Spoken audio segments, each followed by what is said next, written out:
আমাদের অতি বড় সর্বনাশ করে দেবার পরেও শুধুমাত্র ভদ্রতার খাতিরে আমরা কিছু কাছের মানুষকে, বন্ধুকে অনেক সময় ক্ষমা করে দিই। ক্ষমা করে দেওয়ার পরে নিজের মনে একটা অদ্ভুত প্রশান্তি বিরাজ করে।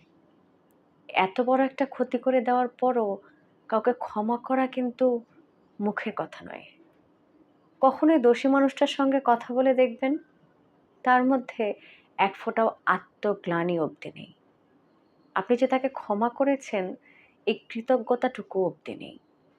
মনে হবে যেন সে কিছুই ক্ষতি করেনি আপনার জীবনের। আসলে কিছু মানুষের মধ্যে অপরাধ বোধটাই জন্মায় না।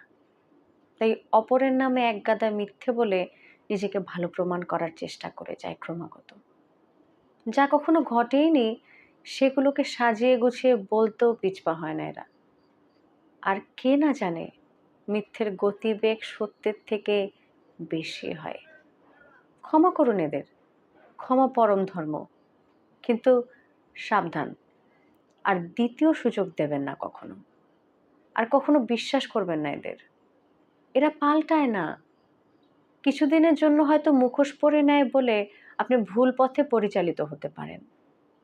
কিন্তু মনে রাখবেন, এরা সুযোগ পেলেই আবার আপনার ক্ষতি করবে। তাই ভীষণ সাবধান থাকুন এদের থেকে। বারংবার ঠকবেন না।